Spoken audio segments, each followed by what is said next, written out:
guys, magpapakain na naman tayo ng ating mga gapi at ang ating BBS. So ito yung in-upload kong BBS na hinatch ko kahapon ng mga bandang 2:00. So ang oras natin ngayon is ano bang oras ngayon? 11. Sinili pa kanina 11:40. So magtatanghali na. So wait lang, kuha tayo ng BBS. So, ito na guys, nakakuha na tayo ng BBS. Ayan, yung sakto lang, nilagay ko na dito sa tubig ng BBS natin. So, kaya nga sinasabi ko sa iyo, sinasabi ko sa inyo dun sa isang vlog ko na in-upload ko kagabi, mabilis yung hatching rate ng BBS na binibilan ko sa Shopee. So, highly recommended ko talaga siya na bilhin nyo kasi maganda yung hatching rate niya. Ayan. Kasi isipin nyo, 11:45 pa lang ngayon, mag-almost 24 hours. Mga 2:00 ako nag-hatch kahapon. So, ito na siya. Nag-hatch na.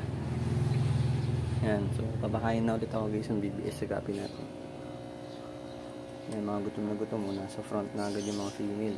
Ewan ko ba't mga female matatakaw talaga. Ito, kagaya nito. Matatakaw talaga. Ito, mga male, nagpa-platinum na. Konti na lang. Saka labas na yung mga ears. So, ito yung mga binibreed natin. Ito, pinagpapahinga ko pa din. Ganito ko magpahinga ng female. Matagal talaga na walang kasamang male. Kasi para hindi malaspag at mamatay, kawawa naman, diba? So, ito lang guys. Papakain lang muna ako ng BBS sa gapi natin. Yun na nga guys. Nalagyan na natin ng BBS. Ayan, sobrang happy na ulit itong mga gapi natin. Ayan, lalo itong mga fry pa ng feeder. Ayan, ewan ko, dominant yung mga male, mabibilis lumaki. Ayan, no? Saan nagkukulay talaga. Yung mga medyo light in color dyan, yun yung mga female ng ng feeder ko. So, ayan, tatakaw talaga. Sobrang takaw nila guys. Ayan.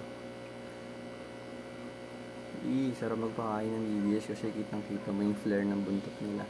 Saka yung excitement ng isda na nakikita nilang gumagalaw yung BBS. Talagang gutom na gutom sila eh, oh. Diba? Ang ganda tignan guys. Ayan. Pati itong HB pastel natin na puro male. Wala tayong female na ito. Nauubos sa buyer natin eh. Saka konti yung bilang nung female ko na nakaraan. Pero ito madami naman to dito kasi 40 pieces fry itong nandito ngayon ng pastel natin. Yan guys. Kasi dahil dito. So, pasensyahan nyo na guys ha. Madumi yung tubig natin. Di pa ako nakakapag water change.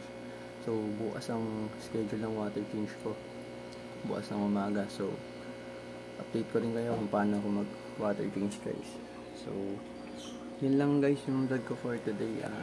Mabilis ang vlog lang tayo. So, thank you sa pag-subaybay sa ating gapi hobby.